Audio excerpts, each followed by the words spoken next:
Thank you very much for giving me the opportunity to tell you about what happened to us in the Shoah. My father, Shalom, was a student in the Pressburg Yeshiva. That's the most famous yeshiva in that part of the world, started by the Chassam Sofer. He was one of the top students, got smicha, shchita, and if you recall the history of that part of the world, there was the Sheva Kehilos, the 7 communities that were organized into one service and an organization to service Jews that lived in that area. He had to go to Vienna to straighten out some matters because he's originally from Poland, so that he could record the smicha and allow him to get a job. When he went to the Sheva Kehilos office, there was a young lady, the receptionist, who treated him very, very nicely. That night, he wrote a letter to his mother in Poland. "Today, I met the woman I'm going to marry," and that was my mother. They did marry, and he got a job in a small town outside of Vienna called Kitzay. Kitzay was very famous for the Kitzay Haggadah and other things. It was a community of 58 Jewish people with about 60, 70 non-Jews who really got along very well. It was a very safe, secure community. I still remember learning how to play soccer when I was 6 years old. And then one day, there was the Anschluss, a referendum where Austrians voted whether they wanted to join Germany and become one nation. 98% of Austrians voted in favor. It was a matter of a few weeks before swastikas went up over in Kitzay. Jews had to paint Juden on stores, all kinds of problems. Next month was Pesach. We were sitting at the Seder table the first night, and in the middle of the Seder, a group of Nazis burst into the apartment and said, "You have 10 minutes to leave. You have to go to the city square." All Jews were instructed to go to the city square. In 10 minutes you can't get anything of value to take with you. It's strange. My father grabbed some candy and put it in his pocket so he could take care of the kids. We were 4 children. The signs had already been put up where each man had to wear a sign, "Ich bin ein jüdischer Schwein." I am a Jewish swine. They had to march, and while they were marching, clean the sidewalks as we headed towards the police station. I remember this very, very vividly, because my father led the group since he was the head of the community. When we got to the police station, they put us into a basement. It's 58 people. The non-Jewish community was very, very upset by all of this. And in fact, there was no food, so they bought baskets of bread and salami to take care of us. And my father, I remember my father was showing Paskin that, in fact, even though it was Pesach, and the salami was treif, and you couldn't eat the bread, as a matter of survival, it was okay for the kids to eat the sandwiches. I tried to climb the ladder to the top of the basement, and when I got to the top of it, there was a SS soldier who, with his rifle butt, hit me in my forehead. I had a big bump here until my teen years. Finally, my mother had it removed because there was some concern that eventually it might turn cancerous, but the memories are there. We found out that the whole episode of picking on Kitzay was to determine one thing. What would be the reaction of the world if the Nazis behaved this way? Of course, there was no reaction. The Nazis that night put us into cattle cars, trucks that you used to move cattle, and drove us to the Danube. Just so that you get a picture of it, there's Austria, to the left across the Danube is Czechoslovakia, and to the right across the Danube is Hungary. And all three countries, in a sense, are connected in that region. They put us on a sandbar in the Danube when the Danube was at low tide, expecting that when the tide came in, we would all drown. And one of the Nazi soldiers shouted out to us, I'm not sure if I remember it or I've heard the story so many times that it's become part of the episode.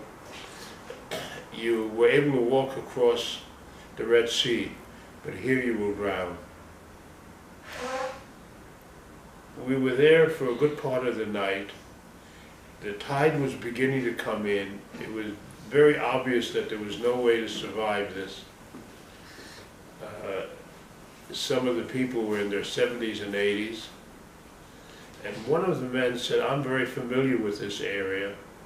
And in fact, the water level between here and Czechoslovakia is so low that even at high tide you can walk across. It's what we did. My father carried my little sister, and we made it across. And there was a huge forest. We walked in the forest till eventually we came to a Czechoslovakian border station, and the soldiers wouldn't let us in. They pointed rifles at us and said, go away. So we left, we went through the forest. There was a huge area of forestry for 2 days and 2 nights. And we survived, little kids, we survived because my father would take out the candy, and every 2 hours, each of us got 1 lick of the candy. Some of these things just stay in your mind. Eventually, one of the men found an opening in the border between this forest, which basically was Czechoslovakia, and Hungary. We crossed into it. There was a house, we knocked on it, and miracle of miracles, it was a Jewish home. They took care of us, gave us food. Neighbors found out about it, and the police were informed, threatened to expel us. But in fact, the Hungarian Jewish community was very well organized, and probably with payoffs and everything else, managed to arrange for us to go to a detention camp. It wasn't Auschwitz, but it wasn't far from it. 1 room for 20 people. Each room had 3 beds. Food, the only food we had really was what was supplied by the Jewish community. I came down with rheumatic fever. They wouldn't allow me to go to a doctor or get a doctor to treat me. And I've suffered as a result of that for most of my lifetime.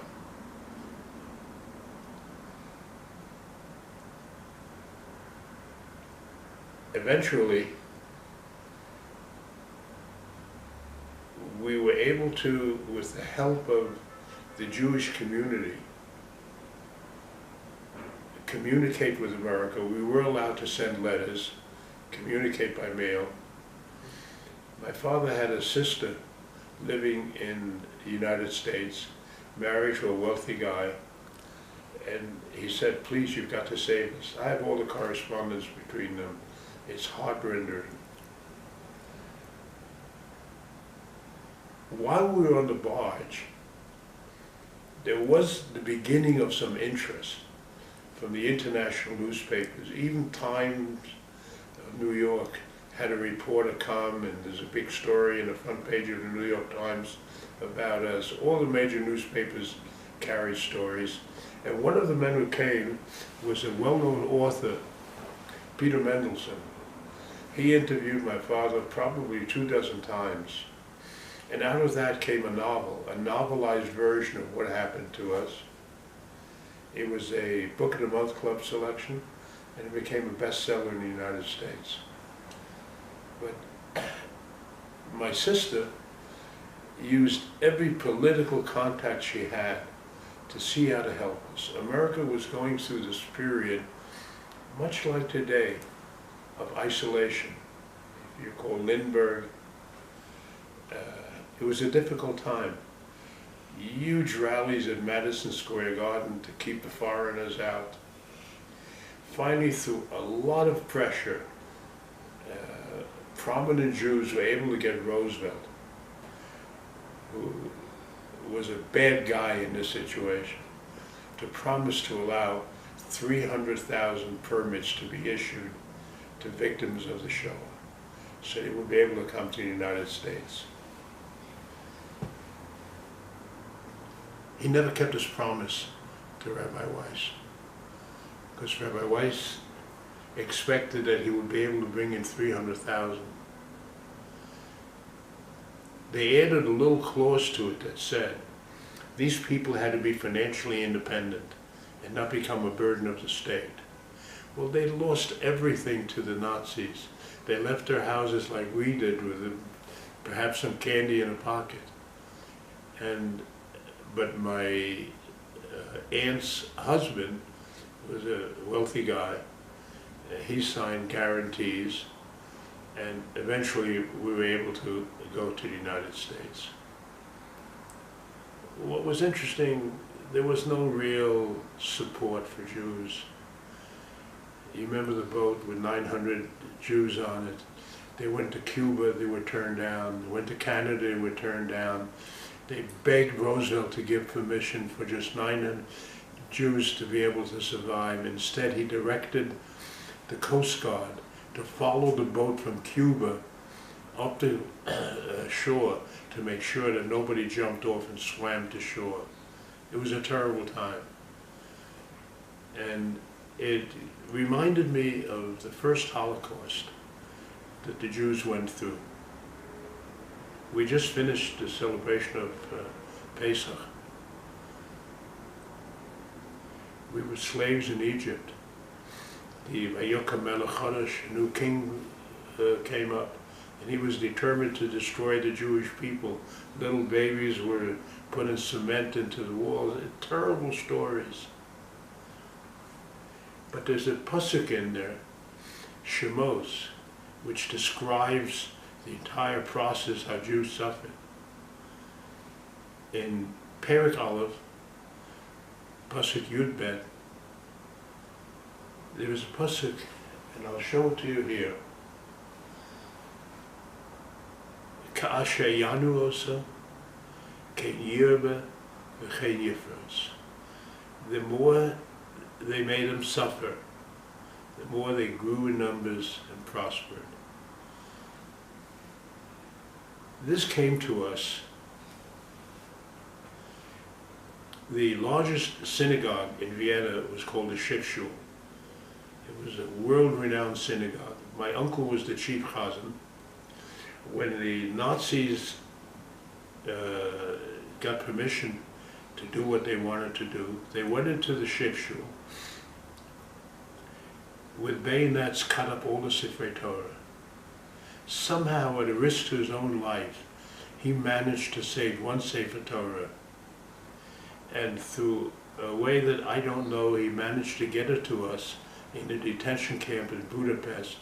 And we subsequently brought it with us to the States and had it redone. You can see the cloth here, where it's cut on top.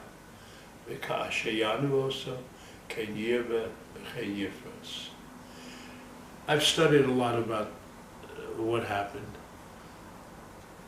I don't know why the Shoah happened. Is it a pattern of Jewish history?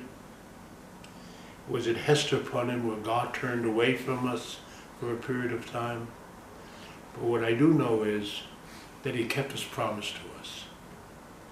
And his promise was, Kashayanu Oso, Ken Yirbe V'Chen Yifros, and we say it as Am Yisrael Chai.